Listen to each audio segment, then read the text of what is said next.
Today, 27-year-old Brandon Lee was involved in an accident on a movie set. For the film The Crow, he was filming a scene. Young and gifted, Brandon Lee finally stepped with his foot toward the camera and his head against the door. Everyone was shocked when Brandon remained motionless. "Brandon, are you okay?" Everyone heard the medic leave. It was so calm that the place simply vanished. Confusion, cover-ups, and conspiracy theories that would not go away were the result. Why did a pretend gun contain a real bullet? Who didn't inspect the weapon? Why were so many safety regulations disregarded? We'll expose the shocking similarities to Bruce Lee's passing, the real reason for the set's alleged curse, and the shocking conclusion that even the investigators were taken aback by. The scene of death that altered everything. In a movie packed of grit, brutality, and exaggerated retribution, it was meant to be a simple sequence, a standard action rhythm. With his arms full of groceries, Brandon Lee, who plays Eric Draven in The Crow, was about to burst through a doorway when thugs ambushed him. Michael Massee, who portrayed one of them, would lift his handgun and shoot. Brandon's character was supposed to fall to the ground with a bang. Everything was meticulously planned. They had practiced it. It wasn't even that dangerous by Hollywood gunplay standards. However, everything fell apart the instant the camera rolled that evening. As anticipated, the scene started. Lifting the revolver, Massee squeezed the trigger. No one worried despite the abrupt and deafening blast. Not initially. Throughout the shooting process, crew members had heard scores of identical explosions. As he should have, Brandon collapsed to the ground. Massee stayed true to himself. Cut was called by the director. There was a round of applause. They appeared to have hit the mark for a brief moment. Then someone saw that Brandon was still. Initially, there was misunderstanding. A subdued pulse of doubt rippled through the space. Did he continue to act? Was there another line he was waiting for? And then he heard a call. No response. Panic quickly set in. People hurried over. A call for an ambulance was made. When crew workers turned Brandon over, they noticed that his shirt was soaked with blood. Real blood, gushing from a wound in his abdomen, not manufactured. He had been shot with something real, not a blank or a harmless toy. The set fell into disarray. People called paramedics. After being taken to New Hanover Regional Medical Center, Brandon had emergency surgery for several hours. The bullet had ripped through too much, despite the doctor's best efforts to stop the internal bleeding. At 1:03 p.m. on March 31, 1993, Brandon Lee was declared dead despite all efforts. He was 28. The production team's first reaction was one of incredulity. On-set mishaps occasionally occur, but never to this extent. Not when blanks, which provide the sound and muzzle flash but do not fire a bullet, were intended to be loaded into the prop gun. But Brandon's body had been fatally punctured by something. It had all gone horribly, irrevocably wrong. Michael Massee, the actor who had fired the shot, was horrified. When he realized how serious the situation was, he thereafter referred to it as the night that stole his innocence. Massee avoided performing for a while because he was afraid to talk about that evening. Many on the production claimed that he never fully healed. On set, Brandon Lee killed it. A freak accident kills an actor. These were the headlines that the world saw. A maelstrom of unresolved questions, however, loomed beneath the headlines. How could this occur on a film set, such as those used in the film industry? Who was responsible for ensuring the safety of firearms? Why hadn't the weapon been examined before the scene? What precisely was inside that gun when the trigger was pulled? That is the most terrifying question. At first, the official account was ambiguous. There were rumors of a blank misfiring. Others speculated that there might be a piece of debris stuck in the barrel. However, the post-mortem findings made all of the aforementioned untenable. From Brandon's body, an actual .44 caliber slug was removed. It's not merely a coincidence. A rising star is fired by this loaded firearm in front of a crowded room. Additionally, there have been previous incidents of mishaps on that set. Not even close. The Crow's curse was established. On set, rumors that the Crow was cursed were circulating long before Brandon Lee passed out on the studio floor. From the beginning, the production had been beset by strange accidents. A carpenter on the crew suffered terrible burns a few weeks into the filming process when a piece of equipment he was working on came into touch with live wires. It was a strange mishap that had the potential to be deadly. 2 additional crew members suffered injuries in unrelated incidents that same day. Rumors were sparked by that day alone, but the misfortune didn't end there. The set pieces were broken. Equipment malfunctioned. A portion of the outside set was destroyed by a storm. Actors suffered minor but cumulative injuries. People initially dismissed it with laughter. As a joke, they began referring to it as the curse of the Crow. But there was a rising uneasiness behind the laughs. Even seasoned pros who had contributed to numerous projects started to sense something wasn't quite right. The long evenings followed. With 18-hour days and harsh turnaround times, the actors and crew were pushed to the limit. Some were working 90 to 100 hours a week and were not able to sleep or think properly.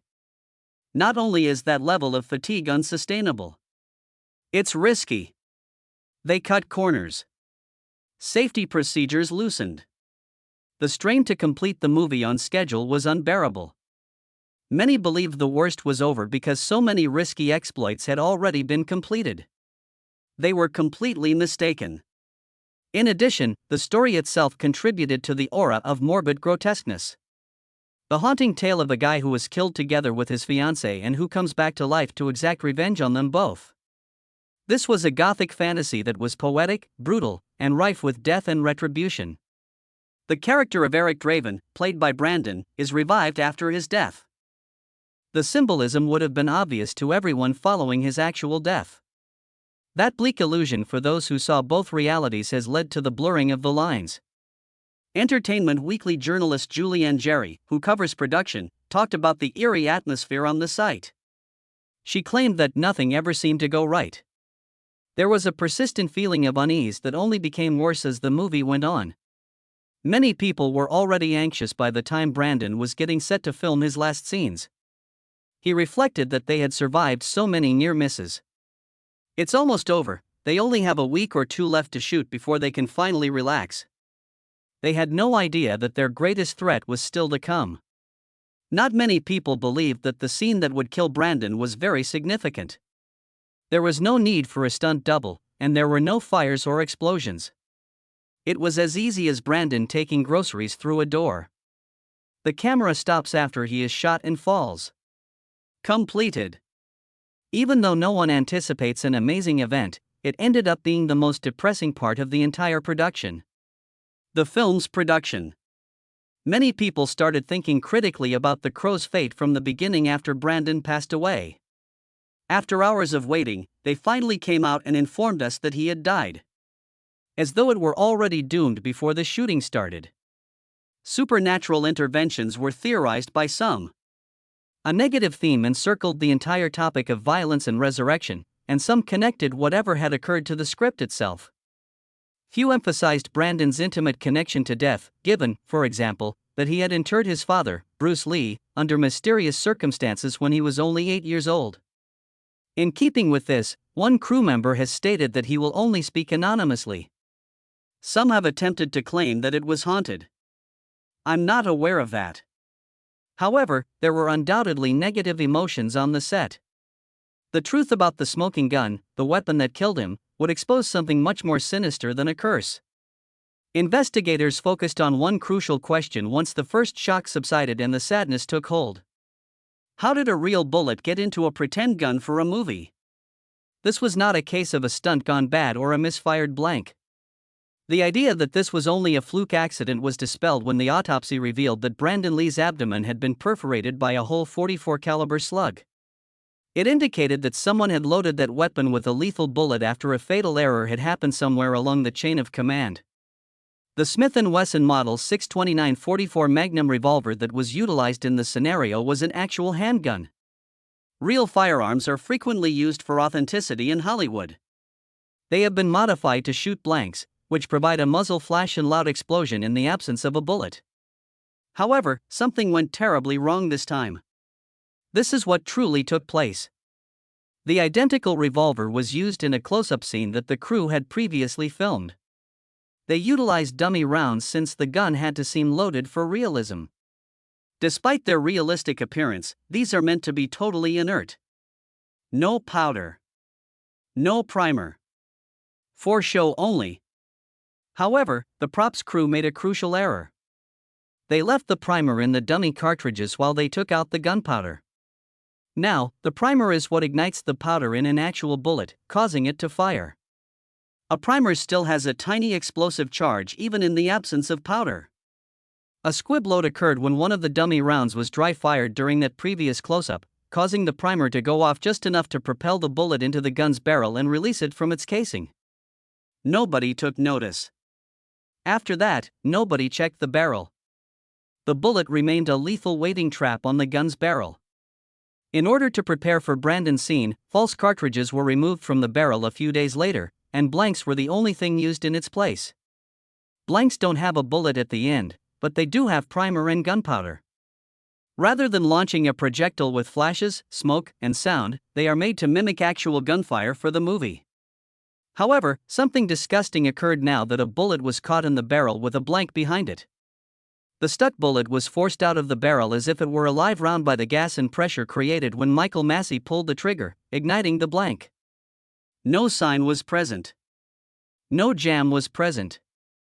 Brandon was on the ground after a loud gunshot and a brief flash of light. It was too late by the time anyone could see it correctly. It was a combination of carelessness rather than just an accident. The weapon ought to have been examined. The fake rounds ought to have been made correctly.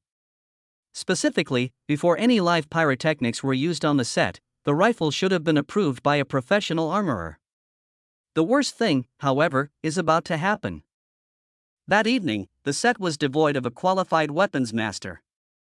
Rather, a worn-out, anxious, and probably untrained prop assistant handled a functional firearm while being aware of the risks to their profession. Probably none. Nowhere else would this degree of carelessness be considered criminal. It was referred to as an error in Hollywood. This sequence of events that resulted in Brandon's death was eventually confirmed by the official investigation. Although the study categorized the incident as an accident, Brandon's close relatives and many others in the profession thought it was more akin to criminal negligence. One small mistake, one safety precaution missed. It's right here, you know. Once more, the curse has struck. The fact that some occurrences, including the one on the Crow, occurred prior to Brandon's tragedy. A rising star's life came to an end in 10 minutes because to a single gunshot that shouldn't have been there. But why did some individuals start speculating about sabotage if this was all just carelessness? Whether on TV, in movies, or in other media, we will never again utilize actual firearms. A troubling tendency that extends well beyond a single terrible error becomes apparent when you examine the Crow's production in further detail. A complex network of shortcuts, fatigue, misunderstandings, and dangerously insufficient safety procedures led to Brandon Lee's demise. There was more to what transpired that evening than a simple technical glitch. It was the unavoidable result of a movie set that had been overburdened. Both the Crow's budget and timetable were constrained. It wasn't a big box office success. It was a grungy, mid-budget action movie that made every dollar count. The pressure to finish quickly increased as the shoot went on. Costs meant danger, and delays meant expenses. Therefore, shortcuts were taken, procedures were twisted, and positions that should have been performed by experts were given to worn-out employees with minimal margin for error. The night Brandon was shot, the armorer for the movie, who is legally in charge of managing all weapons on set, wasn't even there. A prop assistant, who had no official training on firearm safety, had been given that duty. They lacked a license, lacked certification, and lacked a thorough understanding of the correct way to clear or inspect a firearms. According to accounts, the same team had been carelessly handling both fake and genuine rounds in previous scenes, blending them together without paying close attention to their separation. According to theory, a pistol should only be deemed safe after being examined by the actor, the assistant director, and the armorer. The entire line of accountability was circumvented by the Crow. No one involved checked the gun before it was loaded, handed to the actor, and shot. And that night wasn't the only risky one. It was the entire mood of the photo session. Afterwards, crew members claimed to be working 18-hour days, 6 days a week, and occasionally more than 90 hours. Not only is that type of exhaustion unhealthy, considering the stunts, fireworks, and guns on any set, it's quite risky. Twice, people stopped checking. Errors became commonplace. In order to arrive on time, warnings were disregarded. According to an unnamed team member, safety precautions were undoubtedly not taken. It may have been prevented with better management. Naturally, the studio refuted these allegations. They said that working in harsh conditions was commonplace in the industry and that the actors and staff were experts. In private, a few executives acknowledged that the timetable had been extremely harsh. People were exhausted from the shoot. The most concerning detail is that previous fake rounds were employed. The identical ones that caused the bullet to become lodged. In fact, they produced them at home. That was created by the effects crew rather than being purchased from a reputable manufacturer or examined by a ballistics expert. Like a lot of other things on set, it was hurried and impromptu. Brandon Lee might still be here if someone had only taken 5 more minutes to check that barrel, if the armorer had been there, and if the crew hadn't been pushed to the limit of their endurance. These were more than merely malfunctions, they were a pattern of failure. In their wake, there was a stinging indictment of how speed, financial restraints, and naive faith in systems might come at the expense of safety. Hollywood is meant to be an illusionary place. However, the illusion didn't work that night. A genuine life was taken by a real gunshot. However, one question remained unanswered by any amount of carelessness. Why was this such a near echo of Bruce Lee's death? An unsettling parallel between families. Not just Hollywood was shocked to learn about Brandon Lee's passing. Pop culture, martial arts communities, and, most eerily, the emotions of people who recalled what had happened to another rising star, his father Bruce Lee, precisely 20 years prior, were all affected. The resemblances were too odd to overlook. The same family is represented by 2 actors. They both passed away young. Both were in a mysterious situation. Both are about to become famous. And both were interpreted in a way that led to unending conjecture, mistrust, and grief. Similar misunderstanding surrounds Brandon Lee's 1973 death as it did Bruce Lee's. Cerebral edema, or brain swelling, was the official cause. However, some of his relatives still think he was killed.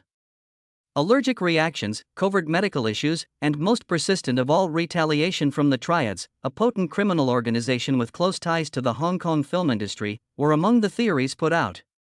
The hypothesis wasn't simply urban legend, according to martial arts expert Ed Parker Jr., whose father had instructed Bruce. According to him, Bruce was frank, self-reliant, and unwilling to submit to the established hierarchies of power in the Eastern film industry. My father stated that he believed there was obviously foul play involved. Meanwhile, 20 years later, Brandon Lee, like Bruce Lee's character in Game of Death, is shot and killed in a scene in a movie. Bruce plays an actor filming a gun-related sequence on a movie set in that 1978 movie. He is unaware that an assassin has loaded a real bullet into one of the phony weapons. In fact, he was shot during the scene. The plot thread uncannily resembles Brandon's own destiny. Art mimicking life, or possibly life imitating art in the most unsettling way imaginable. That was not overlooked. It quickly gained popularity among conspiracy theorists, journalists, and fans. Is it a coincidence? A tragic imitation? Or something far stranger? Like his father, Brandon had a bright future. The sole distinction was that he did not pursue his father's path.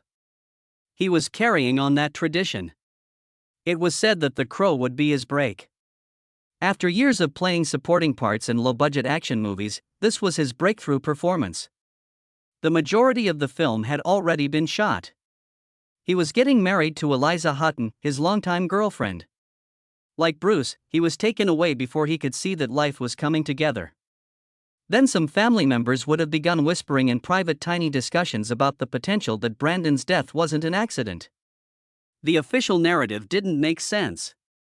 There is no reason to believe that a live bullet should have been in close proximity to that set. Furthermore, it didn't seem out of the question to suspect foul play given the family background. Was the Lee family being pursued? Were there any lingering grudges from Bruce's past? Or was it simply that the life of his kid was forever shadowed by the terrible tragedy of one man? The miserable trend cannot be dismissed in a plot or innocent chance. At age 32, a parent passes away inexplicably. 20 years later, at age 28, the son passes away. Both are cloaked in uncertainty. Their greatest passion, movies, is something they both share.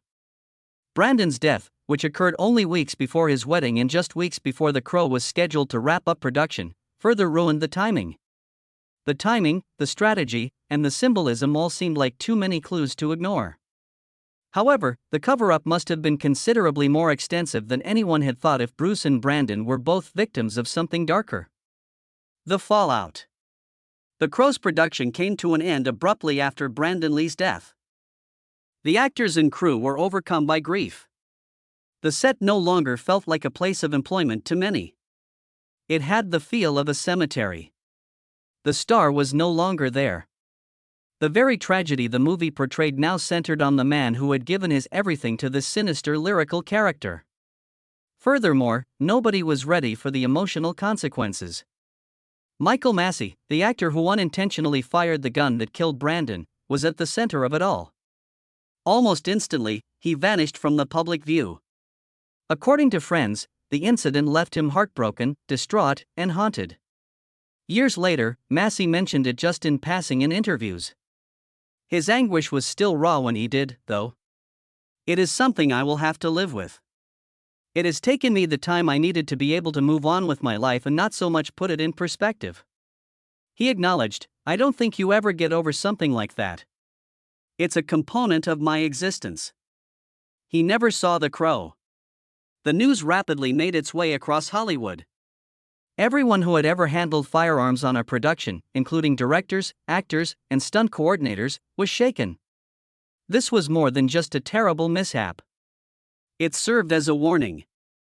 As the industry grieved, however, doubts started to surface. Who was in charge? Could this have been avoided? Is it possible to file criminal charges? The official inquiry was started right away. Investigators reconstructed the night's events, questioned the crew, and inspected the weapon. The trapped bullet from a poorly constructed dummy round had converted the blank that had been loaded into a live round in the .44 Magnum. The order seemed obvious. Devastating was the outcome. However, a lot of people thought the story was incomplete. The media started to delve further. There were rumors of foul play again. The uncanny resemblance to Game of Death, the movie in which Bruce Lee's character is shot on set with a real bullet, was recalled by journalists. Brandon had vanished in almost the same conditions. Eliza Hutton, Brandon's fiancée, had to endure the unfathomable agony. She was now planning Brandon's memorial, just weeks away from marrying the love of her life.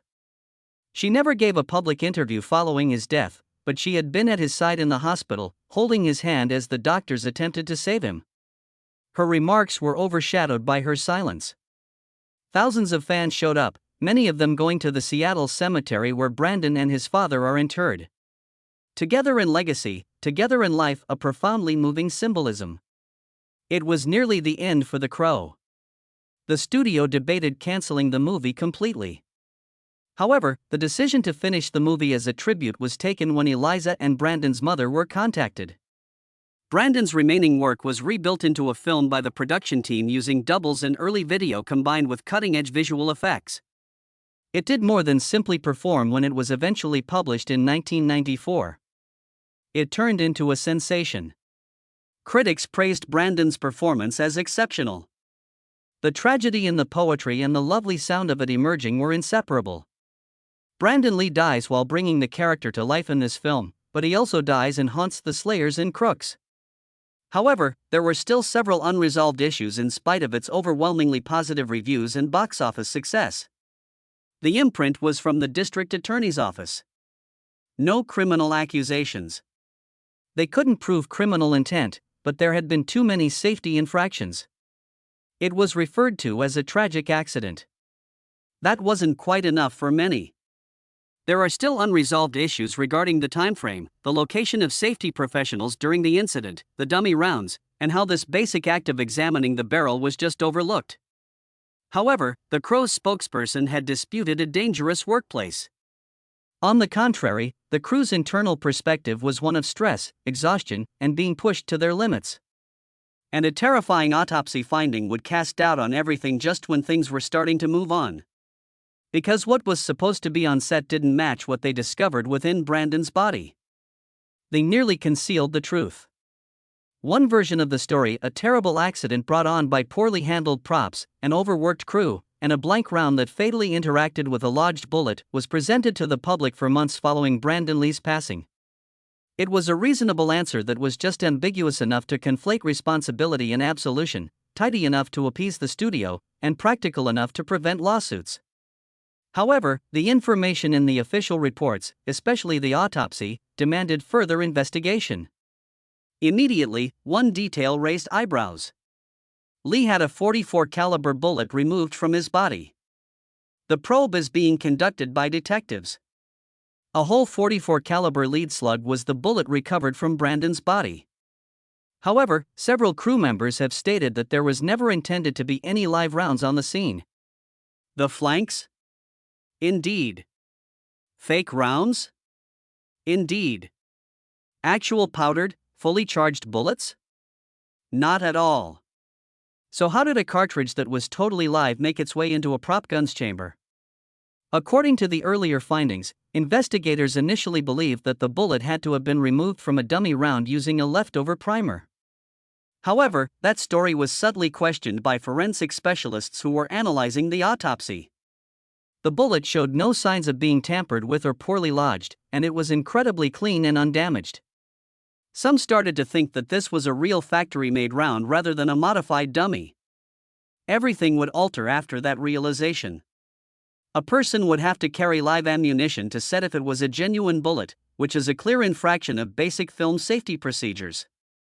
Using live rounds on set was uncommon and seen as exceedingly risky, even in the early 1990s.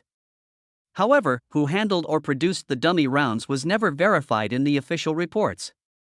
Those documents, either unfiled or missing. The identification of the individual who loaded the rifle that evening is still under question. Whistleblowers who had worked on the Crow and afterward came out with unsettling allegations were more concerning. According to a former crew worker, several prop bullets were produced on the spot without oversight. He asserted that in order to save time and money, the factory had recycled and reused rounds, frequently keeping fake and genuine rounds in the same container. Although no one ever verified whether they had been taken out afterwards, another crew member claimed to have witnessed genuine rounds being brought in during previous situations that needed realistic-looking ammunition on camera. Then there was the argument that it was impossible to rule out sabotage. This was not merely a tabloid commotion. Nothing has been ruled out, according to investigator J.J. Leitner, who conducted the inquiry. Years later, in an interview, Leitner acknowledged that he had a gut instinct about the unclear case that he was never able to prove. Who, then, might be motivated? Some conspiracy theorists have even revived the notion of a vendetta stemming from Bruce Lee's passing, suggesting that competing studios, envious insiders, or even the surviving Chinese syndicates Bruce allegedly disobeyed may attack Brandon for the same reasons. Others conjectured that Brandon's rise to popularity may do something to agitate others, particularly in a field where power, wealth, and heritage could breed animosity. The fact that Brandon died mimicking his father's made-up demise provided a touch of realism all at once. An unintentionally loaded gun with a live round kills Bruce Lee's character on the set of Game of Death. From the setup to the time to the devastating consequences, the situation is nearly exactly the same as what happened with Brandon in The Crow. Was it a coincidence? Or was someone using fiction to convey a very real, very deadly message? No formal accusations were ever made. There was no fresh evidence presented. Additionally, the story eventually faded into Hollywood mythology. However, Brandon Lee's legacy and the mysteries surrounding his passing remained constant. Because ultimately, one question remains, regardless of how many studies, hypotheses, and purported solutions are added to the mix. Who loaded the rifle with that bullet? Why wasn't anyone able to stop them?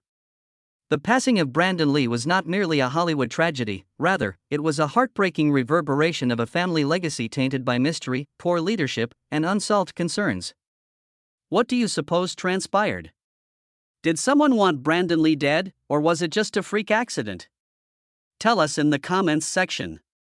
Additionally, please hit like, subscribe, and watch the next video here for more shocking Hollywood true stories.